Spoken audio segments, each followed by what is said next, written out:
الرحمن الرحيم اللهم صل على محمد وعلى آله وأصحابه أجمعين. بسم الله الرحمن الرحيم. حتى إذا بلغ بين السدين وفتح السين وضمها هنا وبعضها ما جبلان من قطر بلاد الترك سد الإسكندر ما بينهما كما سيأتي وجد من دونهما أي أمامهما قوما لا يكادون يفقهون قولا أي لا يفهمونه إلا بعد الوصول. کہاں سے پڑھا ہے یہ معلوم بھی آپ لوگوں کو نہیں کہ کہاں سے پڑھی یا مجھے غلطی ہوئی؟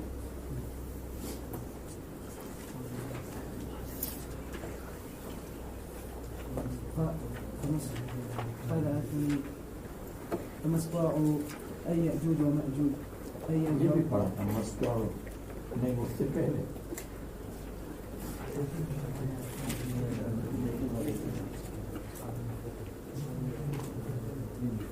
قال آتوني أفرغ عليه. یہ حتى إذا ساوى بين السلفين قال انفخوا حتى إذا جعله نارا قال آتوني أفرغ عليه قطرة حتى إذا ساوى بين السلفين یہاں تک کہ جب برابر کر دی دیوار بین السلفین پہاڑ کے دو کناروں میں. پہاڑ کے دو کنارہ اس کو صدف کہتے ہیں. صدف یستح صدف عنہ اس کے معنی اعراض کرنا اور اعراض کرنے کا مطلب یہ ہے کنارے پر ہو جانا تو کنارے کو صدف کہتے ہیں. یہ بضم الحرفین وفتحہما صدفین صدفین وضم الاول والسکون الثانی صدفین اے جانبی الجبلین بالبناء تعمیر کے ساتھ دو پہاڑوں کے درمیان اس طرح اینٹیں لگائیں جیسی اینٹیں ہیں یہ اینٹیں لگائیں لیکن لوہی کی اینٹیں اور لوہی کی اینٹوں کے درمیان جو خلا ہے اس کو پر کر دیا اس لیے کہ اوپر سے ان کے اوپر اور ڈال دی تانبا پگھلایا ہوا ڈال دیا اور درمیانی سوراخوں کو بند کر دیا لیکن پہلی اینٹوں کو گرم کیا اس لیے کہ لوہا گرم نہ ہو تو وہ قبول نہیں کرتا باہر کی چیز کو. قال آتونی پھر کیا ہو ووضع المنافع اور رکھے گئے منافع منفخ کی جمع یعنی پھونکنے کے آلات یعنی جس میں آگ پھونکتے تھے.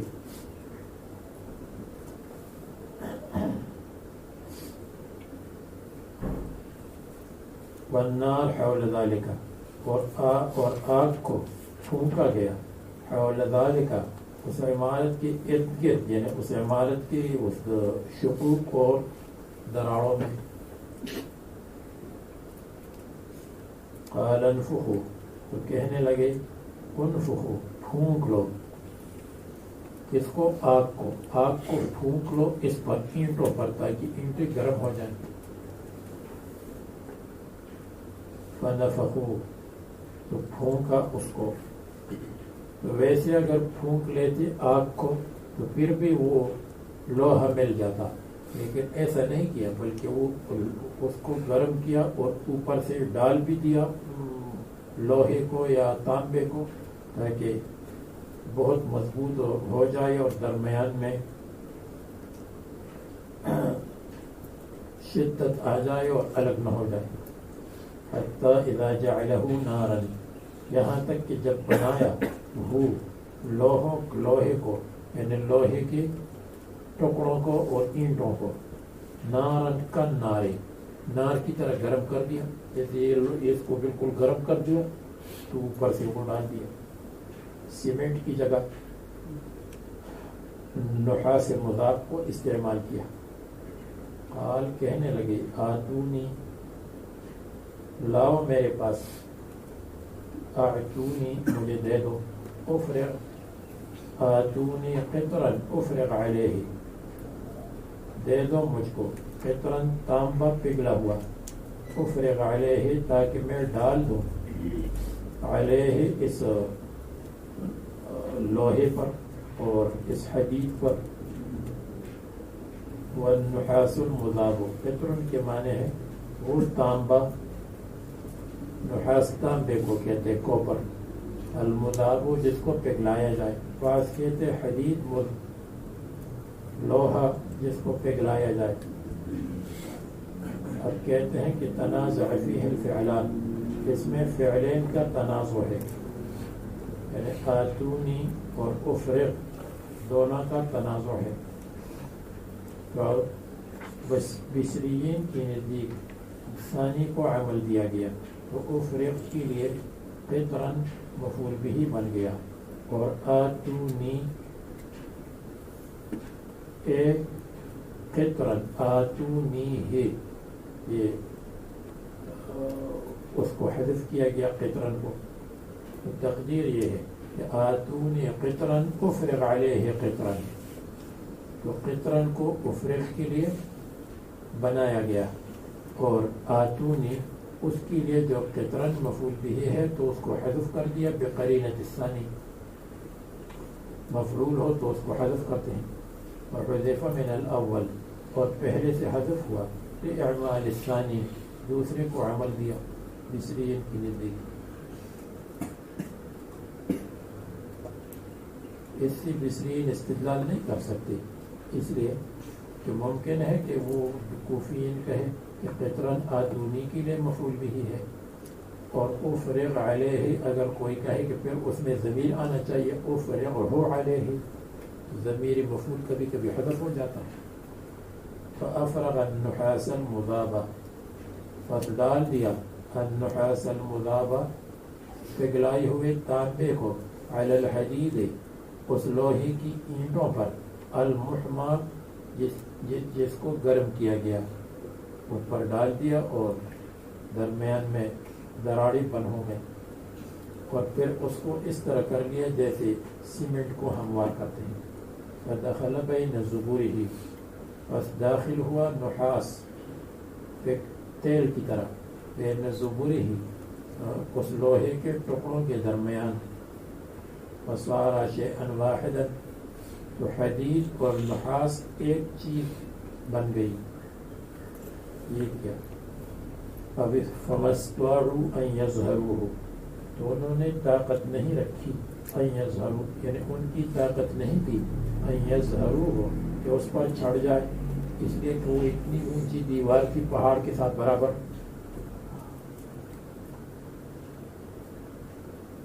یعلو ظہرہ، کہ اس کی پشت پر چڑھ جائے، لارتفاعہ کیونکہ بہت اونچا تھا، دیوار اونچی تھی.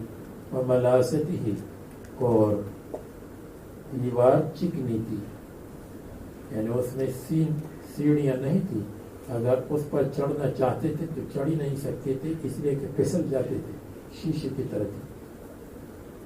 املس کے معنی شیشے کی طرح جو چکنا ہے. وما استطاعوا له نقبا، اور طاقت نہیں رکھتے تھے لہو اس دیوار کے اندر نقب لگانے اور سوراخ لگانے کی.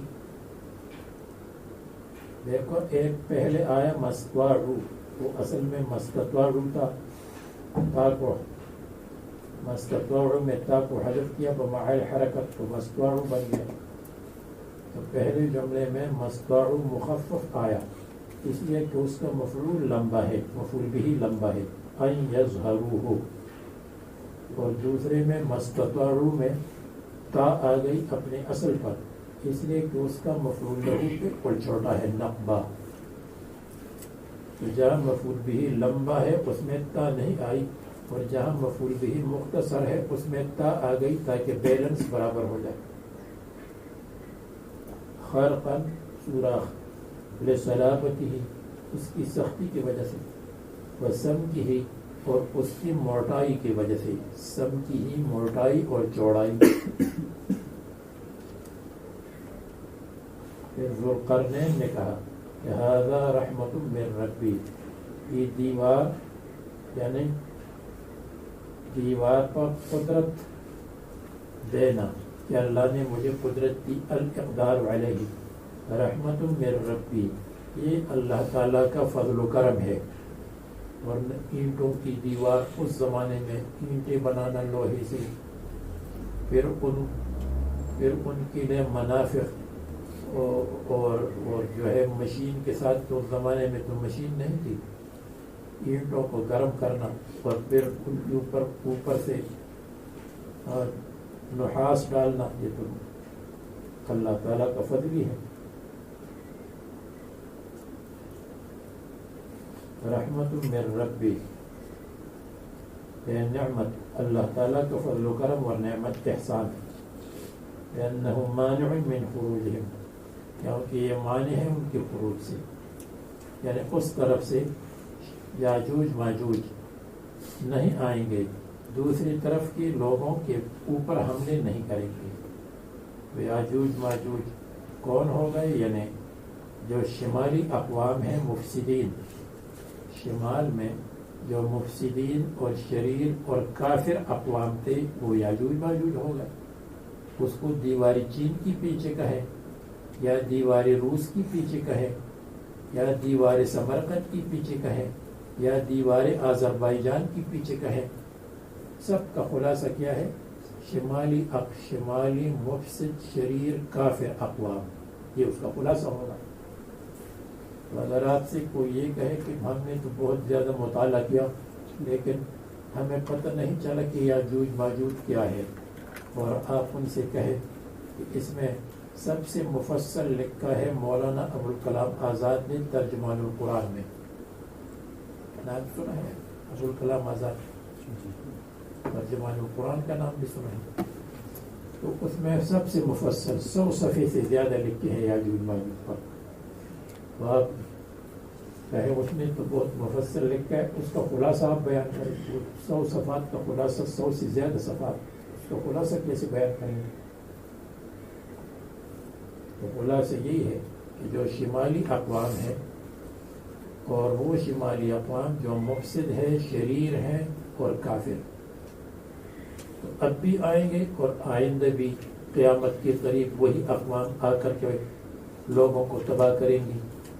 اور حدیث میں آتا ہے حضرت عیسیٰ علیہ السلام جب زمین پر اتریں گے، حضرت مہدی 5 سال ان کے ساتھ رہیں گے، اس کے بعد حضرت مہدی رضی اللہ عنہ کا انتقال ہو جائے گا اور حضرت عیسیٰ علیہ السلام رہیں گے۔ تو اس وقت جب یاجوج ماجوج کا خروج ہوگا، خروج عام مفسدین اقوام کا، تو اس وقت بھی حضرت عیسیٰ علیہ السلام ان کا مقابلہ نہیں کریں سکیں گے۔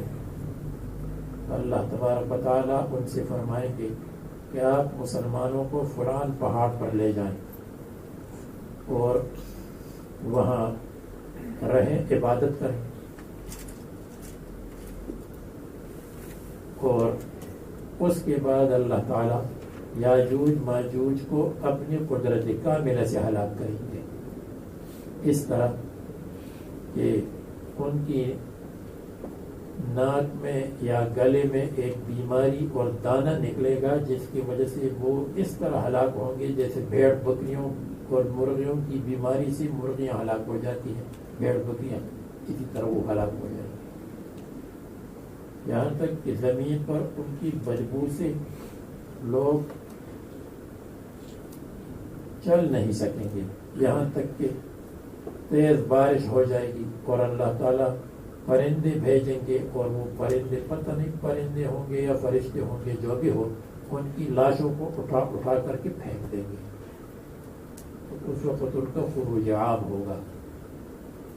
تو یہ شمالی اقوام جو ہے انہیں کو کہتے ہیں یاجوج ماجوج، وہ آگ کی طرح ہوں گے، حجت النار، جیسے آگ پھیلتی ہے اور جلاتی ہے اور برباد کرتی ہے، اسی طرح تیزی کے ساتھ دوڑیں گے اور فساد کریں گے اور بربادی مچائیں گے، اور وہ ماجوج کی طرح ہوں گے، سونامی کی طرح، موج سونامی کی طرح ہوں گے، تو جہاں جائیں گے، جیسے سونامی میں انڈونیشیا میں کتنے لوگ ہلاک ہو گئے تھے، بے شمار، اسی طرح جیسے وہ جائیں گے تو ہلاکت اور فساد مچائیں گے۔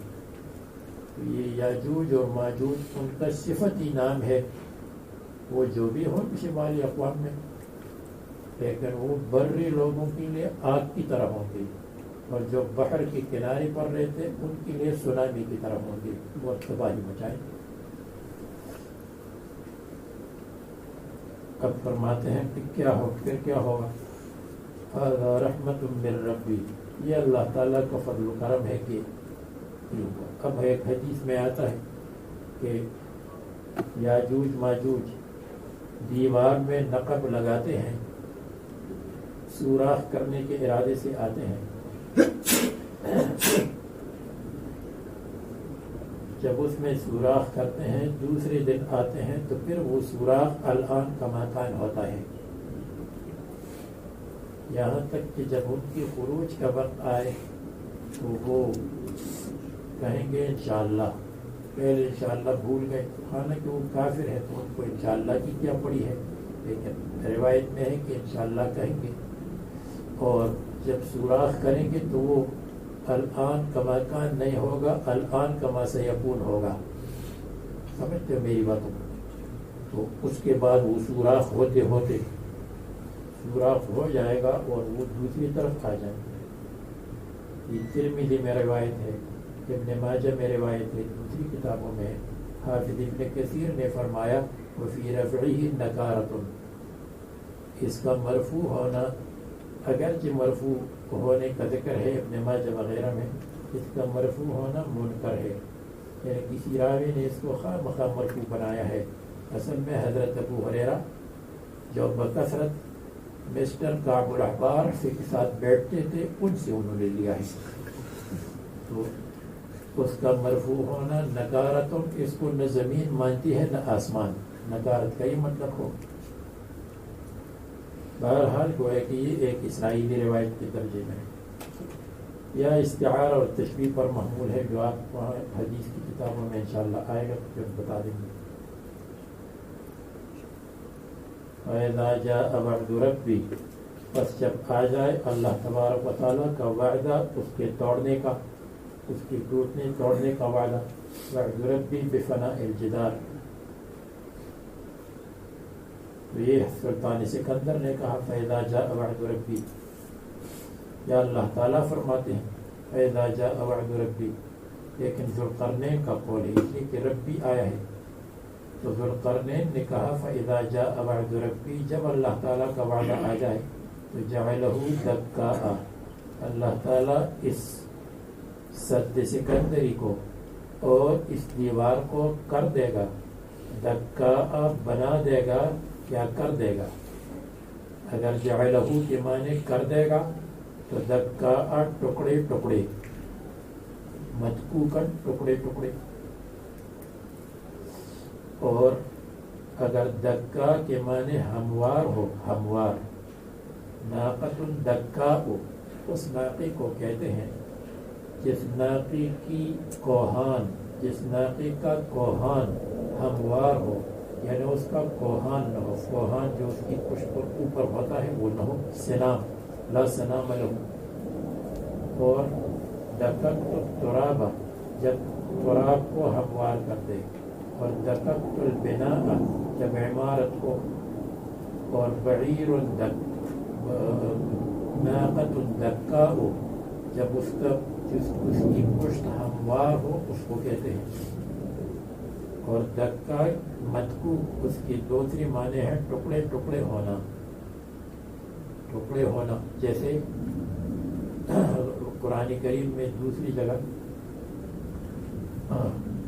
کہ حضرت موسیٰ علیہ السلام نے اللہ تبارک و تعالیٰ سے فرمایا کہ آپ مجھے اپنی تجلی دکھائے، فلما تجلی ربہ للجبل جعلہ دکا، اللہ تعالیٰ نے پہاڑ کو ٹکڑے ٹکڑے کر دیا، دکت کے معنی ہے۔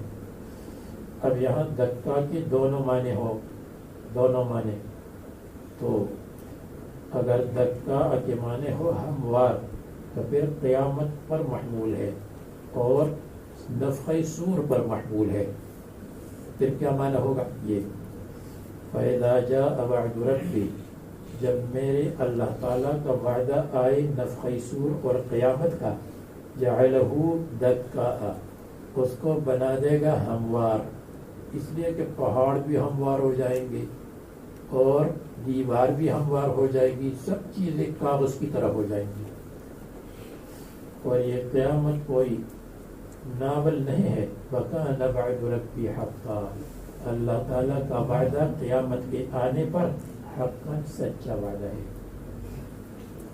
اور یہ سب چیزیں ہموار ہو جائیں گی تو دیوار بھی ہموار ہو جائے گی۔ اب جب ہموار ہو جائے قیامت میں تو پھر کیا ہوگا؟ وَتَرَكْنَا بَعْضَهُمْ يَوْمَئِذٍ يَمُوجُ فِي بَعْضٍ، اور ہم چھوڑ دیں گے بعض کو یومئذ اس دن، یعنی قیامت کے دن، نفخ صور کے بعد جب لوگ اٹھیں گے، یعنی نفخ صور جب پہلی مرتبہ ہو تو ہمواری، اور جب دوسری مرتبہ نفخ صور ہو تو یموج فی بعض، بعض ان میں سے یموج فی بعض گھس جائیں گے اور مل جائیں گے بعد میں، یاجوج ماجوج پھر دوڑ کر آئیں گے اور دوسرے لوگوں کے ساتھ ملیں گے اور محشر کی زمین پر سب جمع ہو جائیں گے شام میں۔ قیامت کے حالات سمجھتے ہو؟ اچھا، اور یہ کیوں سب جمع ہو جائیں گے اور سب کیسے اٹھیں گے؟ اس لیے کہ وَنُفِخَ فِي الصُّورِ، اور پھونکا جائے گا فی الصُّورِ، بیگل میں، بیگل بجایا جائے گا۔ سور جس کو بجاتے ہیں اس کو بیگل کہتے ہیں۔ آپ نے وہاں جہاں کھیلتے ہیں اور جہاں شیر کی جگہ ہوتی ہے دیکھا ہوگا، ایک آدمی ہوتا ہے سرخ کپڑے پہنے ہوئے یا سبز کپڑے پہنے ہوئے، اور اس کی منہ میں وہ ہوتا ہے وہ سین کی طرح مڑا ہوا، اور اس کو پھونکتا ہے۔ تو حدیث میں آتا ہے کہ اسرافیل علیہ السلام نے سور کو اپنی منہ میں لگا رکھا ہے، اس انتظار میں ہے کہ حکم ہوگا اللہ تعالیٰ کی طرف سے تو میں سور پھونکوں گا۔ اور یہ مسئلہ جب مولوی صاحب نے بیان کیا دیہات میں، تو ایک دیہاتی نے کہا اللہ کرے اسرافیل علیہ السلام کو کھانسی نہ آ جائے، ورنہ قیامت سے پہلے ہنستے کیوں؟ وَنُفِخَ فِي الصُّورِ، یہ اس کا بیان ہے کہ بعض لوگ بعد میں موج کے ساتھ کیوں گھسیں گے، کیوں گڑبڑ ہو جائیں گے، کیوں مخلوط ہو جائیں گے، کیوں مل جائیں گے؟ اس لیے کہ وَنُفِخَ فِي الصُّورِ، سور کے اندر پھونکا جائے گا، اور فَجَمَعْنَاهُمْ جَمْعًا، یاجوج ماجوج دوسرے لوگوں کے ساتھ جمع ہو جائیں گے، اور جنوب شمالی اقوام جنوبی والوں کے ساتھ مل جائیں گے اور سب اکٹھے ہو جائیں گے قیامت میں۔ اور پھر وَعَرَضْنَا جَهَنَّمَ يَوْمَئِذٍ لِلْكَافِرِينَ عَرْضًا، ہم جہنم کو لوگوں کے سامنے، کافروں کے سامنے کریں گے اچھی طرح کہ دیکھ لو یہ جہنم تمہاری لیے ہے محشر میں۔ اور یا جس وقت جہنم میں داخل ہوں گے تو عرضنا جہنم للکافرین یومئذ للکافرین عرضا عند دخول جہنم۔ خیر، یہ ترجمہ جو میں نے کیا یہ اس وقت یہ وہ ترجمہ ہے کہ دکا کے معنی کیا بتایا؟ ہموار کرنا، اور اگر دکا کے معنی ٹکڑے ہونا ہے کہ ہم اس کو توڑ دیں گے تو پھر یہ قبل القیامت ہوگا، قبل القیامت اس کا ٹوٹنا ہو جائے گا۔ جس وقت اللہ تبارک و تعالیٰ مقرر کریں گے تو وہ ٹوٹ جائے گا، جیسے آج کل لوگ لوہے کو توڑتے ہیں، پہاڑوں کو توڑتے ہیں۔ مکہ مکرمہ جو پہاڑوں کا شہر تھا اب میدانوں کا شہر بن رہا ہے، تو یہ معنی ہوگا فَإِذَا جَاءَ وَعْدُ رَبِّي، جب میرے رب کا وعدہ آ جائے اس کے توڑنے کا تو جعلہ دکا، اللہ تعالیٰ کر دے گا اس کو ٹکڑے ٹکڑے، پھر ٹوٹ جائے گا۔ کب؟ قیامت سے پہلے، قبل القیامت وہ ٹوٹ جائے گا۔ جیسے ابھی جتنے وہ ہے لوگ اس میں راستے بناتے ہیں پہاڑوں کے اندر اور ان دیواروں کو توڑتے رہتے ہیں، کچھ حصہ باقی ہوگا کچھ کو توڑتے ہیں۔ تو متکوکن مبسوطن یہ پہلا ترجمہ ہے، اور متکوکن دوسرا ترجمہ ٹکڑے ہونا ہے۔ اور یہ کس نے کہا؟ ذوالقرنین نے۔ فَإِذَا جَاءَ وَعْدُ رَبِّي، جب اللہ تعالیٰ جب اللہ تعالیٰ اس کا وعدہ وقت مقرر کا آ جائے تو وہ ٹوٹ جائے گا، دیوار ٹوٹ جائے گی، اب جو ذوالقرنین نے کہا تو اللہ تعالیٰ تائید کر رہے ہیں وَكَانَ وَعْدُ رَبِّي حَقًّا، اور اللہ تبارک و تعالیٰ کا وعدہ سچا ہے دیوار کے ٹوٹنے کا، جب اس کے ٹوٹنے کا وقت آ جائے تو ٹوٹ جائے، اور جو ٹوٹنے کا مقصد ہے کہ شمالی جنوب کی طرف آ جائے، ٹوٹنے کے بغیر بھی ہو سکتا ہے، دوسرے راستوں سے آ جائیں گے، اور پھر کیا ہوگا جب وہ ٹوٹ جائے، جہاز کا زمانہ، سائنس کا زمانہ آ جائے تو وَتَرَكْنَا بَعْضَهُمْ يَوْمَئِذٍ يَمُوجُ فِي بَعْضٍ، اور ہم چھوڑ دیں گے بعض کو یومئذ ان کی خروج کے دن، جس دن وہ ٹوٹ جائے اور وہ آئیں گے دوسرے راستے سے، تو یموج فی بعض، وہ موج کی طرف گھس جائیں گے بعض میں، پھر شمال والی جنوب کی طرف آئیں گے، فساد کریں گے، جیسے اس کے بعد کئی مرتبہ وہ فساد کر چکے ہیں۔ مثلا اس زمانے میں جب شمالی اقوام آئی اور انہوں نے خلافت اسلامی کو تباہ برباد کیا تھا، چنگیز خان، ہلاکو خان اس طرف سے آئے تھے، یا ابھی ہم دیکھتے ہیں کہ یورپ والے دیواروں کو توڑتے ہوئے اور پہاڑوں کو پھلانگتے چھلانگتے ہوئے اوپر سے نیچے سے ہر طرف سے آتے ہیں اور پوری دنیا میں فساد مچاتے ہیں اور پوری دنیا کو اپنے کنٹرول میں رکھتے ہیں، کہ ان کو خروج جزئی ہو چکا ہے۔ ان کا خروج کلی کب ہوگا؟ قیامت سے پہلے، وہ تو حدیث میں ہے، اور ان کا خروج جزئی یعنی کبھی کبھی خروج، تھوڑا تھوڑا خروج، وہ ہے یورپین اقوام، اور اسی طرح روسی اقوام جنوب کی طرف آتے رہتے ہیں، فساد مچاتے ہیں، تباہی بربادی مچاتے ہیں اور فوائد اٹھاتے ہیں، ورنہ شمال میں برف کے سوا کیا رکھا ہے؟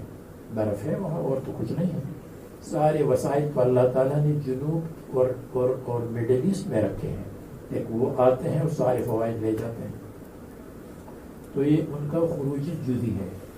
اور خروج یہ نہیں کہ آپ کہیں گے کہ مفتی صاحب نے یاجوج ماجوج کے آنے کا انکار کیا، وہ قیامت سے پہلے تو ان کا آنا ہے، یہ تو پکی بات ہے، لیکن قیامت سے پہلے قیامت کا انٹروڈکشن بھی ہوتا ہے، جیسے دجال کے پاس کھانے کے خزانے ہوں گے، تو اب جو چھوٹا دجال ہے اس کے پاس کھانے کے سارے خزانے ہیں یا نہیں؟ جس کو دینا چاہتا ہے دیتا ہے، جس کو نہیں دینا چاہتا ہے کہتا ہے اس پر ہم نے پابندی لگائی ہے، اس کو کھانا پینا نہیں ملے گا، تو زمبابوے والے حالات پیدا ہو جاتے ہیں دنیا میں۔ جب قیامت آئے گی تو قیامت سے پہلے قیامت کا مقدمہ بھی ہوگا، تو یہ قیامت کے مقدمے کے طور پر وہاں کے اقوام دنیا میں پھیل گئے، امریکہ میں بھی وہی پہنچ گئے ہیں، آسٹریلیا میں بھی وہی لوگ پہنچ گئے ہیں، شمالی لوگ، یہاں بھی وہی لوگ پہنچے تھے چند سال پہلے تک، اور اب بھی وہی ہے۔ بات سمجھتے ہو؟ یہ جو آپ کہتے ہیں فلان جگہ مسلمانوں کی حکومت ہے، فلان جگہ فلان جگہ افریقیوں کی حکومت ہے، اس کی مثال تو ایسی ہے کہ جیسے ایک بچہ روتا ہو اور کہتا ہو کہ وہ جو پتنگ ہے جس کو اڑاتے ہیں اوپر، یہاں ہے پتنگ، ہوتا ہے یہاں اڑانے کا؟ نہیں ہوتا ہے، اس کو اڑاتے ہیں اوپر، تو اس کو 2 سال کا بچہ کنٹرول نہیں کر سکتا، تو وہ روتا ہے اور باپ سے کہتا ہے کہ میں اس کو پکڑوں گا، یا چلو پتنگ کو چھوڑ دو، ایک کتا ہے تو بچہ کہتا ہے میں اس کو کنٹرول کر کے لے جاؤں گا، اور باپ کہتا ہے یہ تو چھوٹ جائے گا، تم اس کو کنٹرول نہیں کر سکتے، تو باپ نے اس کی رسی پکڑی ہے اور اس کا ایک حصہ بچے کو دیا ہے تاکہ بچہ خوش ہو جائے کہ میں نے کنٹرول کیا ہے کتے کو، اور کتا کنٹرول کرنے والا کون ہے؟ باپ، یہ سب کچھ کرنے والے باپ ہے، اور ہم خوش ہو رہے ہیں ہماری حکومت ہے، فلان کی حکومت ہے، فلان کی حکومت ہے، یہ ہے وہ وعدہ۔ وَتَرَكْنَا بَعْضَهُمْ يَوْمَئِذٍ يَمُوجُ، موج کی طرح آئیں گے، جیسے موج دیکھو سونامی کا ذکر آ گیا، جیسے سونامی آ کر سب چیزوں کو ختم کر دے، وہ آئیں گے سب چیزوں کو ختم کر دیں گے اور سب اپنے کنٹرول میں لے لیں گے، تو یہ ان کی خروج کا ذکر ہوگا دنیا میں قیامت سے پہلے۔ اور وَنُفِخَ فِي الصُّورِ، اس کے یہاں سے پھر ان کی جمع کلی کا ذکر ہوگا، ان کی موج کلی کا ذکر ہوگا، یعنی سب لوگ جمع ہو جائیں گے.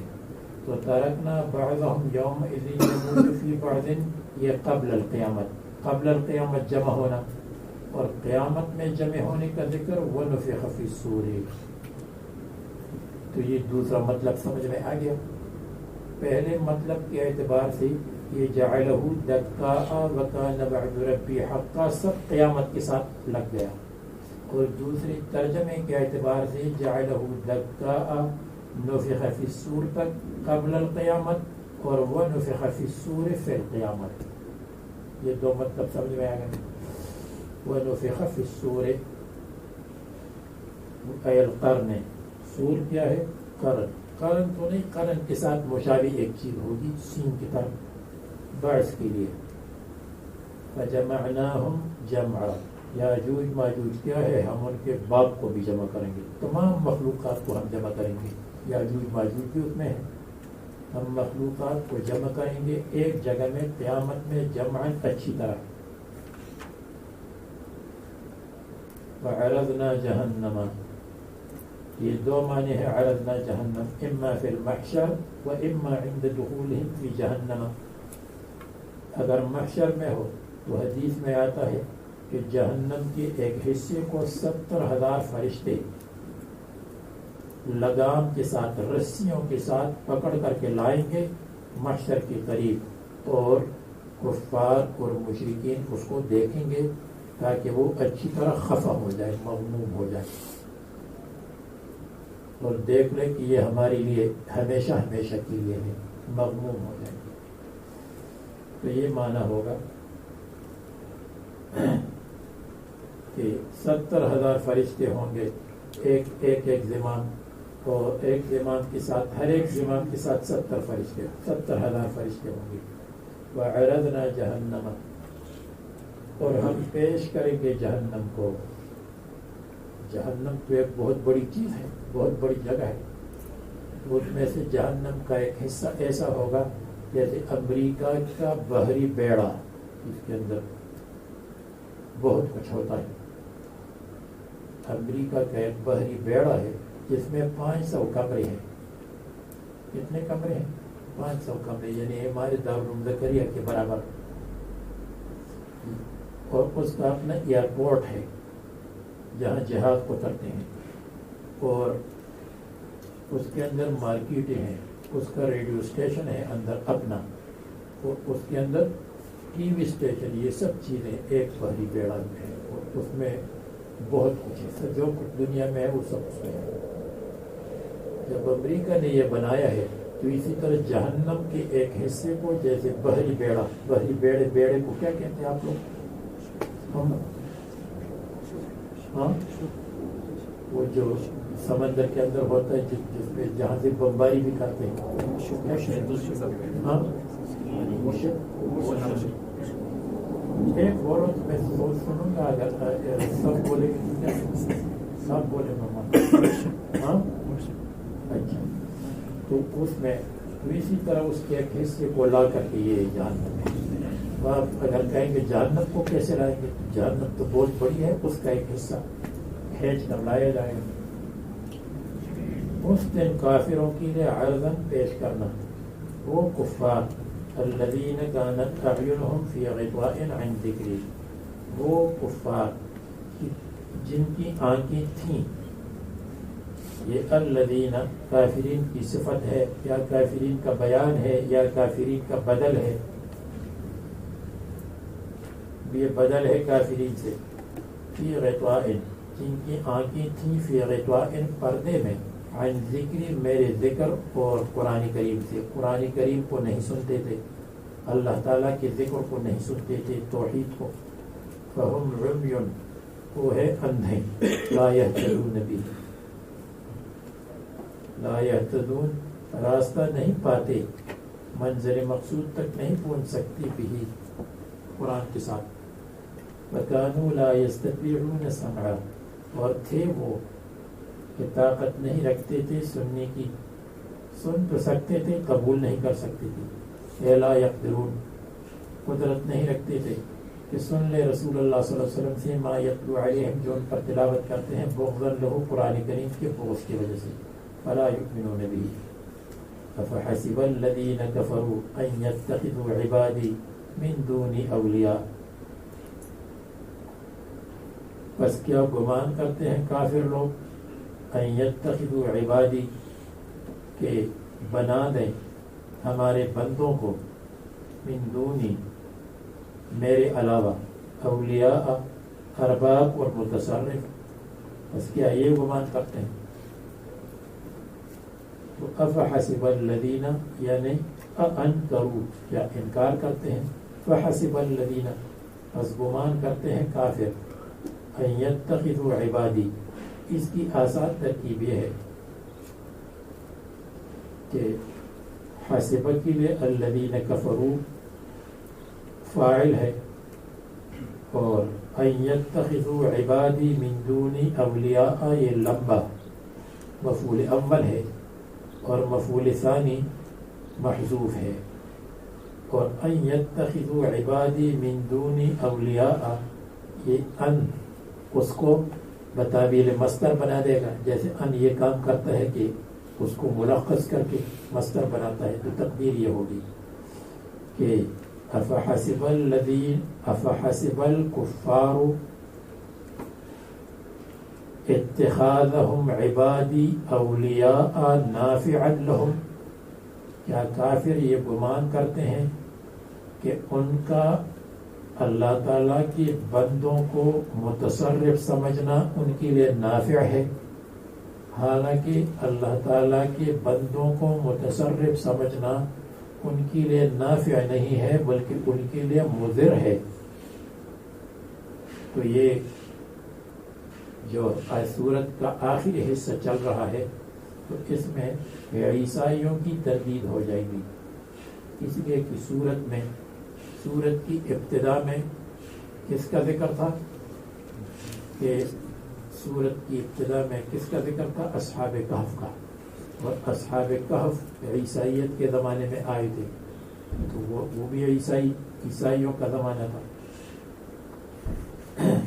اور اس کے بعد یہ جو شمالی اقوام ہے شمالی اقوام جب حملہ کریں گے تو یہ بھی اکثر عیسائی ہوں گے اور یہ کام بھی عیسائی کرتے ہیں کہ حضرت عیسیٰ علیہ السلام اور یہود حضرت عزیر علیہ السلام کو متصرف سمجھتے ہیں تو کیا جو لوگ اللہ تعالیٰ کے بندوں کو متصرف سمجھتے ہیں یہ نافع سمجھتے ہیں حالانکہ یہ نافع نہیں ہے تو کہتے اولیاء کا معنی ہے ارباب اتخذوا احبارهم ورهبانهم اربابا من دون اللہ احبار اور رہبان کو انہوں نے ارباب بنایا ہے رب بنایا متصرف یہ ارباب یہ اولیاء مفعول ثانی ہے یتخذوا کے لیے اور مفعول ثانی حسب کے لیے محذوف ہے تو یہ معنی ہے کہ افحسب الکفار اتخاذهم عبادی اولیاء اور مفعول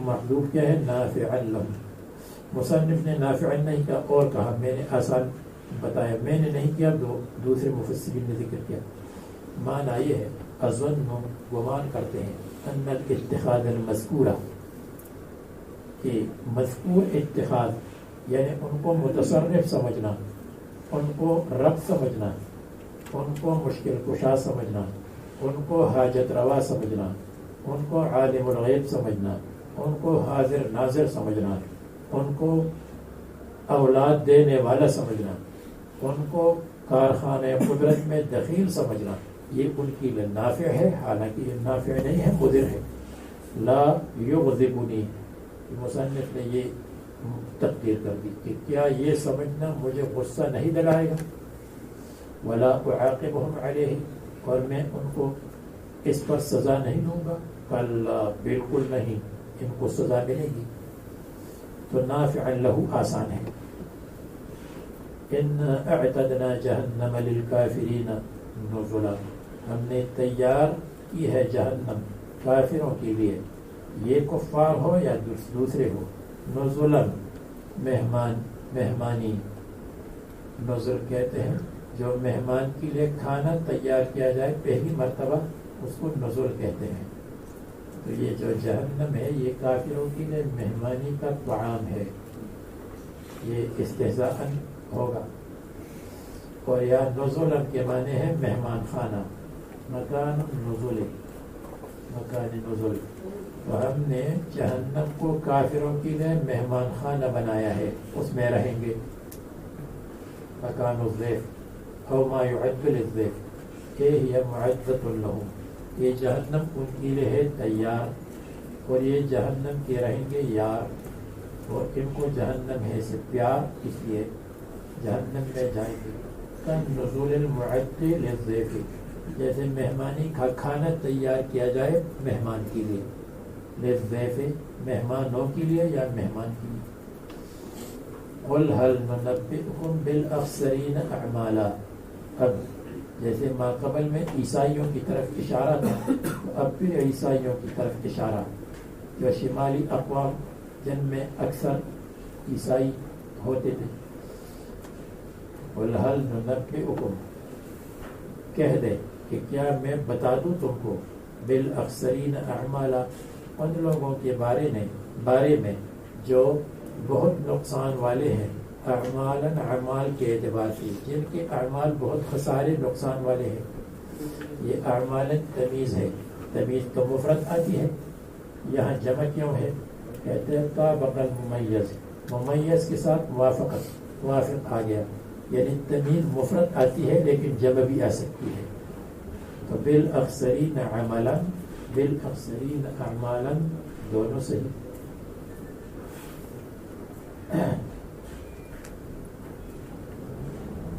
اور ان وبینہم بقولہ، اور ان کا بیان اس قول کے ساتھ کیا کہ یہ کون ہے، الذین ضل سعیہم فی الحیاۃ الدنیا، یہ وہ لوگ ہیں ضل سعیہم جن کی محنت برباد ہوگی، فی الحیاۃ الدنیا دنیا والی زندگی میں. دنیا والی زندگی میں یہ شمالی اقوام آپ کہتے ہیں یہ بنایا یہ بنایا یہ بنایا، ساری مصنوعات انہوں نے بنائی، لیکن آخرت میں کوئی فائدہ ان کو نہیں ہے ان مصنوعات کا. وَهُمْ يَحْسَبُونَ بَطَلَ عَمَلُهُمْ، وَهُمْ يَحْسَبُونَ، اور وہ گمان کرتے ہیں، أَنَّهُمْ يُحْسِنُونَ صُنْعًا، کہ وہ اچھا کرتے ہیں عمل. دیکھو صنع کا لفظ آیا، اس میں اشارہ ہے یحسنون صنعا، وہ اچھی صنعت کی ایجاد کرتے ہیں، لیکن دنیا میں ہے، آخرت میں اس آخرت میں کچھ نہیں ملے گا. صنعت اس کو کہتے ہیں کہ ایک آدمی مہارت کے ساتھ کسی چیز کو بنا لے. عملا یجازون علیہ، یہ جو کچھ انہوں نے بنایا آخرت میں ان کو اجر نہیں ملے گا، نجات کا سبب نہیں ہے یہ مصنوعات ان کے لیے. وَقَدِمْنَا إِلَى مَا عَمِلُوا مِنْ عَمَلٍ فَجَعَلْنَاهُ هَبَاءً مَنْثُورًا وَالَّذِينَ كَفَرُوا أَعْمَالُهُمْ كَسَرَابٍ بِقِيعَةٍ يَحْسَبُهُ الظَّمْآنُ مَاءً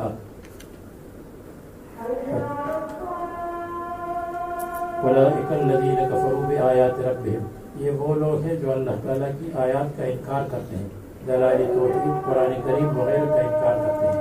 وَلِقَائِهِ، اللہ تعالیٰ کی ملاقات یعنی بعث، حساب، ثواب، عقاب. فحبطت اعمالهم، ان کے اعمال ضائع ہوں گے. ولا نقیم لهم یوم القیامت وزنا، ہم قائم نہیں کریں گے ان کے لیے قیامت کے دن وزن. اس کا یہ مطلب نہیں ہے کہ ان کا وزن نہیں ہوگا، وزن اعمال ہوگا، یعنی ان کے لیے وزن مفید نجات نہیں ہوگا، سبب نجات نہیں. لا نجعل لهم قدرا، ان کی لا نجعل لهم قدرا، ان کے لیے قدر اور مرتبہ نہیں ہے.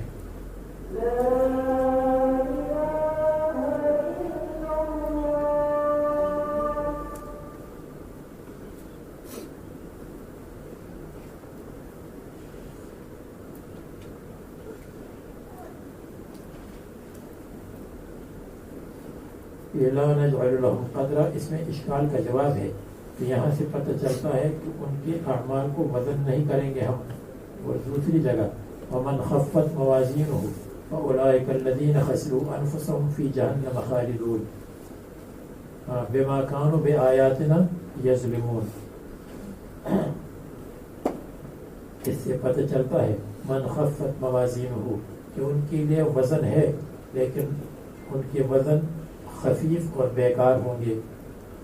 تو مصنف نے جواب دیا کہ وزن ہے لیکن وزن کی قدر اور وزن کی عزت نہیں ہے، فائدہ نہیں ہے.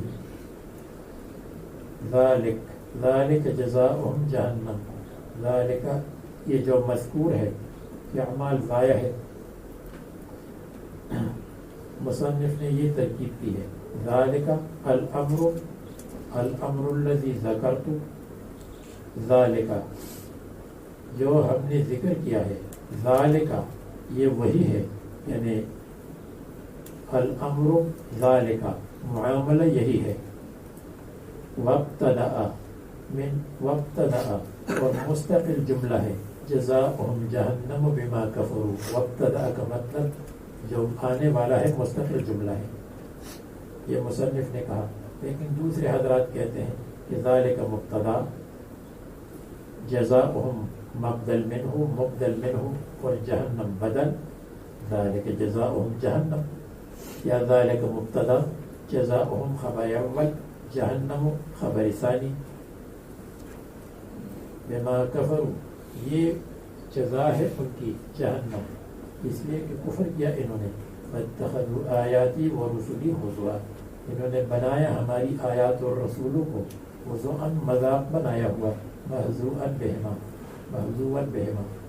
ان الذین آمنوا وعملوا الصالحات، اب تخفیف کے بعد بشارت، ایمان اور عمل صالح والے، کانت لہم جنات الفردوس نزلا، ان کے لیے ہے اشکال، کانت تو نہیں تکون لہم ہے، جواب فی علم اللہ، اللہ تعالیٰ کے علم میں، یا کان ماضی یقین کی وجہ سے آیا کہ یقینی ہے.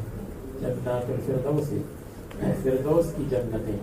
حدیث میں آتا ہے جب تم اللہ تعالیٰ سے سوال کرتے ہو فردوس کا سوال کرو، کیونکہ یہ اعلیٰ جنت ہے. اللہ تعالیٰ نے 3 چیزوں کو اپنے ہاتھ سے بنایا قدرت سے، حضرت آدم علیہ السلام کو، اور تورات کو نازل فرمایا، اور جنت الفردوس کو. وسط الجنت، یہ جنت کا درمیانی حصہ ہے. وَأَعْلَاهَا اور مرتبے میں اونچا ہے. اور اضافت بیان کے لیے جنات یعنی جس کا نام فردوس ہے، اقامت کی لیے. نزولا مہمانی یا مہمان خانہ، خالدین فیہا ہمیشہ رہیں گے. جب ہمیشہ رہیں گے پھر تو تنگ آ جائیں گے. ہفتے کے بعد تو طالب علم تنگ ہو جاتے ہیں اور انٹی کے پاس جاتے ہیں، کہتے ہیں نہیں وہاں تنگی نہیں ہوگی.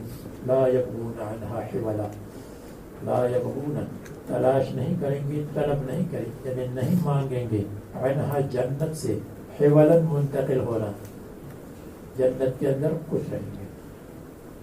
لا یطلبون عنہا عن الجنت حولا تحویلا وتحولا وانتقالا.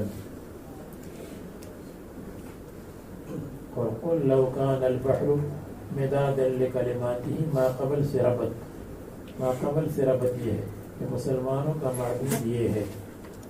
مشرکین اور نصارہ کا معبود تو وہ ہے کہ کبھی ارباب بناتے ہیں اپنے لیے، کبھی اپنے لیے متصرفین مانتے ہیں. اور مسلمانوں کا معبود وہ ہے جو عالم الغیب ہے اور تمام چیزوں کا عالم ہے. یا یوں کہیے کہ ماقبل سے ربط یہ ہے، اور یا یوں کہیے کہ یہ ماقبل صورت کا خلاصہ ہے. ماقبل کا خلاصہ ہے کہ اللہ تبارک و تعالیٰ تمام چیزوں کا عالم ہے. دیکھو حضرت موسیٰ علیہ السلام کو تمام چیزوں کا علم نہیں تھا، حضرت خضر کے پاس گئے. حضرت خضر علیہ السلام کو تمام چیزوں کا علم نہیں تھا،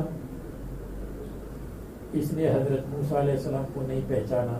حضرت ذوالقرنین کو مشرق اور مغرب کا پتہ نہیں تھا، جب پہنچی تو ان کو معلوم ہو گیا. اور اصحاب کہف کو معلوم نہیں تھا کہ ہم کتنی مدت سوئے، کب اٹھے. عالم الغیب سب نہیں تھے. کون ہے عالم الغیب؟ اللہ. لو کان البحر مدادا لکلمات ربی، آپ کہہ دیں کہ اگر سمندر مدادا سیاہی بن جائے، ما یکتب بھی جس کی مدد سے لکھتے ہیں وہ مداد ہے، لکلمات ربی اللہ تبارک و تعالیٰ کی علوم کے لیے اور کلمات کے لیے جو دلالت کرتے حکمت پر، علی حکمہ و عجائبہ اور عجائب پر، اور اس کو لکھا جائے، اللہ تعالیٰ کی علوم کو، اللہ تبارک و تعالیٰ کی معلومات کو غیر متناہی، تو لنفد البحر، تو سمندر ختم ہو جائے گا کتابت میں، قبل ان تنفد کلمات ربی، اس سے پہلے تنفدہ ینفدہ کہ ختم ہو جائے، تفرغہ ختم ہو جائے، تفرغہ ختم ہو جائے اللہ تعالیٰ کی کلمات اور علوم. وَلَوْ جِئْنَا بِمِثْلِهِ مَدَدًا، اگرچہ ہم لائیں گے بمثلہ، اس کا مثل اور سمندروں کو، مددن زیادہ کرتی ہوئی، تو پھر بھی. اور ایک ربط ماقبل کے ساتھ یہ بھی ہے کہ جنت میں اللہ تعالیٰ کی نعمتی بھی غیر متناہی اور اللہ تعالیٰ کی معلومات بھی غیر متناہی، یہ بھی ماقبل سے ربط ہے. مددن زیادتن فیہ لنفدہ، سمندر ہو جائے گا ختم، ولم تفرق، اور ختم نہیں ہوں گے اللہ تعالیٰ کی کلمات. اور مددن منصوب ہے تمیز کے طور پر بحیثیت مدد. قل، اور آپ کہہ دیں کہ لا اعلم الکلمات الغیر المتناہیہ، میں عالم الغیب نہیں ہوں، انما انا بشر مثلکم، میں آپ جیسا آدمی ہوں، مجھ کو وحی کی جاتی ہے کہ آپ کا معبود صرف ایک معبود ہے، الہ واحد. اور یہ انما مکفوف ہے ماں کے ساتھ، یعنی بے عمل بنایا گیا ماں کی وجہ سے، بے عمل، اور باقی ہے اپنی مستریت پر، یعنی انما الہکم الہ واحد، یہ معنی مستری میں ہے. یوحا الیہ کون الہی واحدا، یوحا الیہ وحدانیت الالہ، فمن کان یرجو لقاء ربہ، جو امید کرتے ہیں اللہ تعالیٰ کے ساتھ ملاقات باعث جزا، فلیعمل عملا صالحا ولا یشرک بعبادت ربہ احدا، اور شریک نہ بنائے اللہ تبارک و تعالیٰ کی عبادت میں احدا کسی کو، بعبادت ایسی عبادت ربہ، بأن یرائی، اس طرح کی یا ریاکاری کرے یا ریاکاری کے علاوہ کسی کو اللہ تعالیٰ کا شریک بنا دے.